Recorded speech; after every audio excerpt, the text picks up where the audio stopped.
Well, California is likely to become the first state to require new homes to use solar energy. The state's Energy Commission is expected to pass a rule mandating solar panels on top of nearly every new apartment building, and condo. The requirement would go into effect in 2020.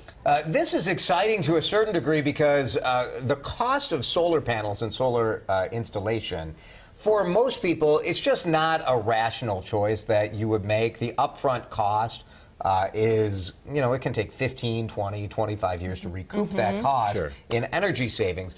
But when you require it on every house, think, Matt, of the production that's going to go up of solar panels, so it should reduce the cost for people. I think even here in Minnesota. Yeah, I think so, and I think pushing something forward like this on a scale that California is, the fifth largest economy in the world, if you just look at the state. Yeah, I mean, it's a huge step. We are making smaller steps here in Minnesota, but I think people might look at this and think like, oh, liberal California with this crazy idea. But no, this is something that we're seeing on a smaller scale in parts of New Jersey and in Minnesota as well. Well, just 2 weeks ago, Mayor Fry here in Minneapolis had signed on saying he was going to be one of 200 mayors in the country to say we're going to be 100% renewable energy by 2030.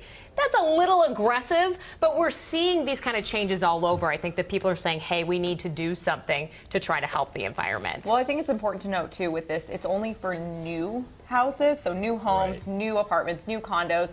And the people in California that are purchasing those types of homes, they can afford to pay for something like this. Not everyone can. When you're buying a condo in San Francisco, it's costing you $850,000. So if you can afford an $850,000 condo in San Francisco, you can probably afford the extra $20,000. But this hits Sacramento too. This hits other parts of the state that maybe aren't quite as big time, but big it's still money. New. It is only new for sure. Right. And that's where you say, here's the pushback. The cost of a home now goes up by $25,000 to $30,000, which is a lot of money. It's a lot of money. It's a lot of money. And so the balance here in Minnesota, we've seen big pushback against different codes, building codes, where the builders are saying, look, all of these regulations are, you want to know why we don't have starter homes, why we don't have new construction in the $200,000 range. Because people can't. It's because of all these laws that require us to do all this stuff to the houses. Now, there's always a benefit, right? And there's a benefit here. Yeah, I do want to mention there's actually a website you can go to where you can plug in your address, your home address, and it'll tell you exactly how much money you'd save by having these solar panels. So if you go to WCCO.com/links, you can plug in your address and check it out there.